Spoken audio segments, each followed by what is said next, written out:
जैसा कि हम जानते हैं कि म्यूचुअल फंड की चाल यानी उसका परफॉर्मेंस इन प्रिंसिपल डिपेंड करता है इंडियन स्टॉक मार्केट के चाल पे। इसका मतलब यदि सेंसेक्स का मूवमेंट, सेंसेक्स का ग्रोथ बेहतर होगा, इक्विटी म्यूचुअल फंड का भी ग्रोथ बेहतर होगा। हालांकि ये संभव है कि इक्विटी म्यूचुअल फंड के कुछ पार्टिकुलर सेगमेंट सेंसेक्स की चाल से राइट वे या लेफ्ट वे हो सकते हैं, लेकिन डायरेक्शन दोनों का, सेंसेक्स का भी डायरेक्शन और डिफरेंट सेगमेंट्स जो म्यूचुअल फंड के उनका भी डायरेक्शन एक ही होगा। इसका मतलब यह हुआ, यदि सेंसेक्स काफ़ी बेहतर मूव करता है, अच्छा परफॉर्म करता है, तो mutual fund, equity mutual fund भी बेहतर परफॉर्म करेगा। और यदि सेंसेक्स की चाल यदि बेहाल हुई तो म्यूचुअल फंड का भी वही हाल होगा। इसमें आगे चर्चा करने के पहले मैं बता दूं कि मैं कोई भविष्यवक्ता नहीं हूं। मैं जो भी सेंसेक्स या इक्विटी म्यूचुअल फंड के परफॉर्मेंस का अनुमान लगाऊंगा वो कई सारे फैक्टर के बेसिस पे हैं, और आज हम चर्चा करेंगे उन्हीं फैक्टर्स पे और कंक्लूड करने की कोशिश करेंगे कि आखिर by the end of calendar year 2025 Sensex का हाल क्या होगा और अकॉर्डिंगली म्यूचुअल फंड कैसा परफॉर्म करेगा। एस्ट्रॉन टेक्समिन के नए वीडियो में आपका एक बार फिर से स्वागत है। यदि इस वीडियो से आपके नॉलेज बेस में कोई वैल्यू एडिशन होता है तो इसको लाइक करें, अपने फ्रेंड्स के साथ शेयर करें, कमेंट करके बताएं कैसा लगा, ये भी बताएं इसमें और इम्प्रूवमेंट की क्या ज़रूरत है।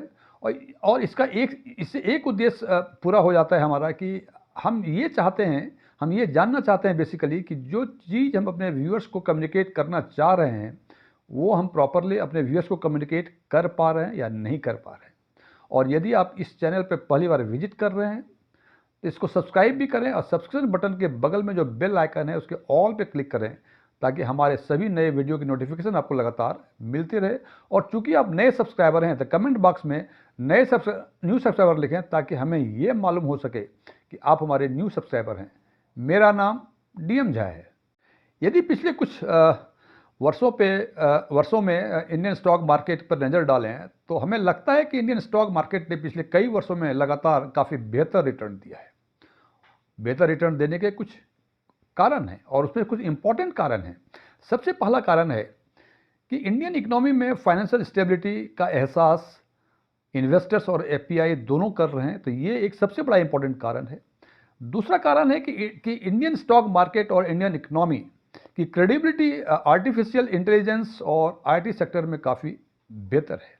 ये भी देखा जा रहा है कि पिछले कई वर्षों से टूरिज्म और हेल्थ सेक्टर में काफ़ी अच्छा परफॉर्म किया है। ये भी एक इम्पॉर्टेंट रीज़न है इंडियन स्टॉक मार्केट के बेहतर रिटर्न देने का। और सरकार के तरफ से ये देखी जा रही है कि वो लगातार इंफ्रास्ट्रक्चर में इन्वेस्टमेंट कर रहे हैं। ये बातें तो ये हुई कि पिछले कई वर्षों में स्टॉक मार्केट ने बेहतर रिटर्न क्यों दिया। अब सबसे इंपॉर्टेंट बात कि सेंसेक्स बेहतर कब होता है। जनाब, सेंसेक्स डिपेंड करता है कंपनी के परफॉर्मेंस पे। यदि कंपनी अच्छा परफॉर्म करता है तो निश्चित रूप से सेंसेक्स ऊपर जाता है, और कंपनी यदि बेहतर परफॉर्म करता है तो कहा जाता है कि इकोनॉमी भी बेहतर परफॉर्म करेगी। इकोनॉमी का जो टर्म्स यूज करते हैं इकोनॉमी का बेहतर करने के लिए वो है जीडीपी यानी ग्रॉस डोमेस्टिक प्रोडक्ट। अब हम बात करते हैं आज की परिस्थितियों की।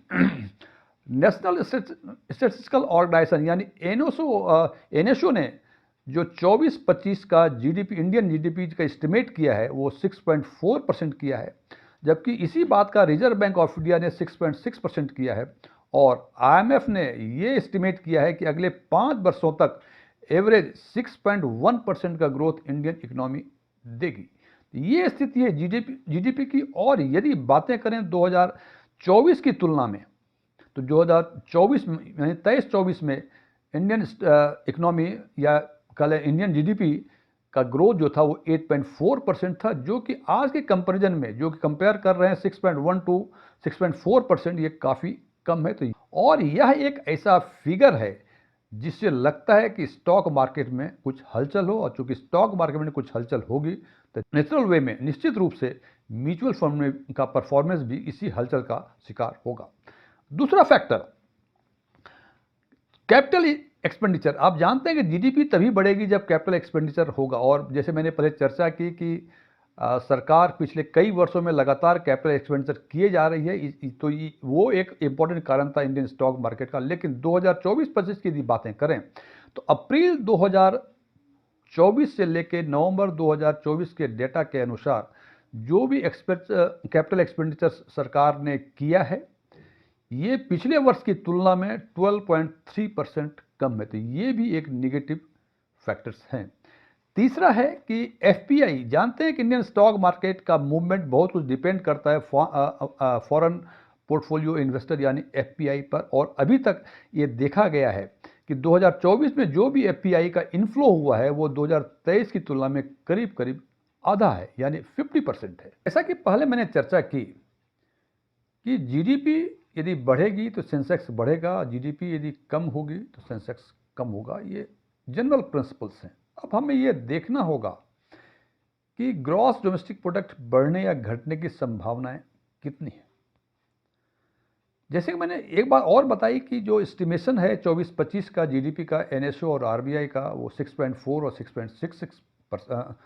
6.6% है। अब हम एक नज़र डालते हैं प्रेजेंट स्टेटस के बारे में। जैसे मैंने बताया कि कैपिटल एक्सपेंडिचर 12.3% पिछले साल के तुलना में अभी हुई है। ये डाटा अप्रैल 2024 से लेकर नवंबर 2024 तक का डाटा है।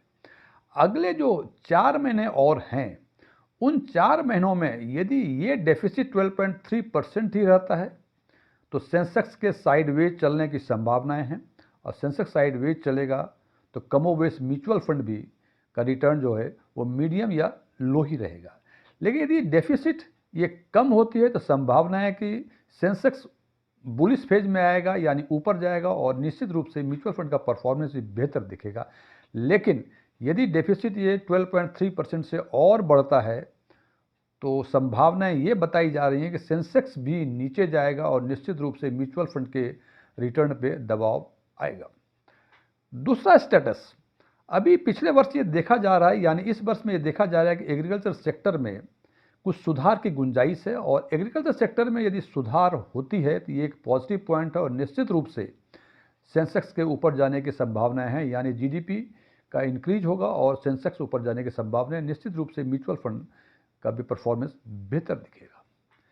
तीसरा है, अभी 1 फरवरी 2025 को यूनियन बजट आने वाला है। इसमें लोग उम्मीद लगा रहे हैं कि शायद टैक्स में कुछ रियायत मिलेगी। हालांकि हमें लगता है कि जो जीडीपी की स्थिति है इसको देखते हुए टैक्स में रियायत हो सकती है, और यदि टैक्स में रियायत होती है तो इससे मार्केट डिमांड और इन्वेस्टमेंट बढ़ेगा, क्योंकि जैसे ही टैक्स कम होंगे सरप्लस फंड जो है टैक्स पेयर के हाथ में अधिक होंगे और वो मार्केट में इन्वेस्ट करेंगे, डिमांड बढ़ेगा फिर इन्वेस्टमेंट होगा भी बढ़ेगा, जो इकोनॉमी को सपोर्ट करेगी, और इकोनॉमी को जब सपोर्ट करेगी तो निश्चित रूप से सेंसेक्स ऊपर जाएगा और म्यूचुअल फंड का रिटर्न भी पॉजिटिव डायरेक्शन में जाएगा।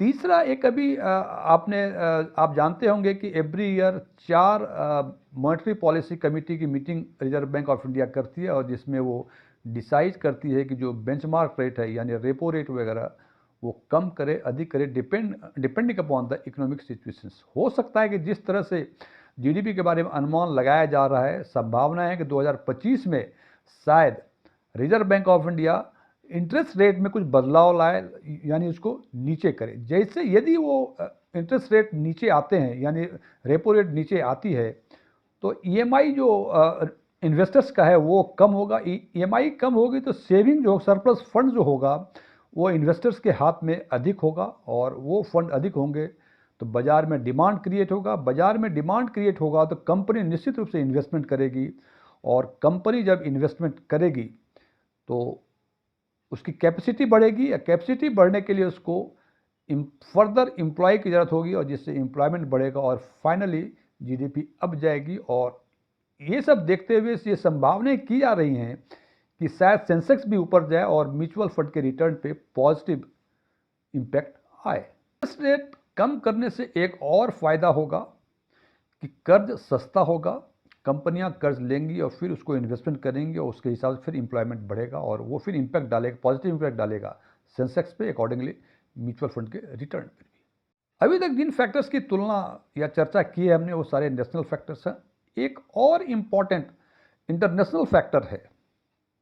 जैसा कि आप जानते हैं कि इकोनॉमी का लीडर, वर्ल्ड इकोनॉमी का लीडर यूएस है, और 20 जनवरी को नए प्रेसिडेंट ट्रंप टेक ओवर कर रहे हैं, और जैसा लगता है कि ट्रम्प का जो फोकस है वो है अपनी अमेरिकन कंपनी, जो डोमेस्टिक कंपनी है, उसको इनकरेज करना। और इसके लिए हो सकता है कि वो यूएस में इंपोर्ट ड्यूटी बढ़ा दें। यदि इंपोर्ट ड्यूटी बढ़ाएंगे, इससे इम्पैक्ट क्या होगा कि इंडियन एक्सपोर्ट पे काफ़ी इम्पैक्ट आएगा, एक्सपोर्टर कम एक्सपोर्ट कर पाएंगे।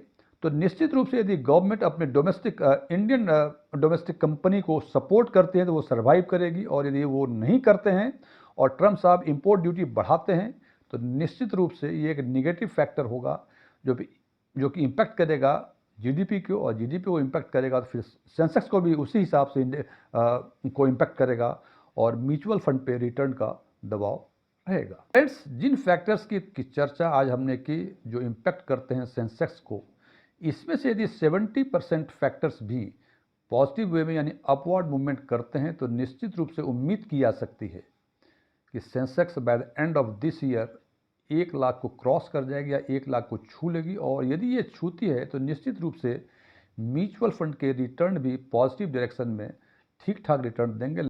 और यदि ऐसा नहीं होता है तो सेंसेक्स साइडवेज रहेगा, और सेंसेक्स यदि साइडवेज रहेगा तो म्यूचुअल फंड के रिटर्न पर भी दबाव आने की पूरी संभावना है। फ्रेंड्स, मैं बार बार कहता हूँ ये मेरे अनुमान हैं, मैं कोई भविष्यवक्ता नहीं कि मैंने भविष्यवक्ता कर दिया ये ऐसा ही होगा। आप निर्णय अपने फाइनेंशियल विजडम के हिसाब से लें। जैसे मैं हमेशा कहता हूँ कि ये निर्णय आपको फाइनेंशियल विजडम के हिसाब से होना चाहिए, क्योंकि हर आदमी अनुमान लगाता है, मैंने भी ये अनुमान लगाया हुआ है। Thank you.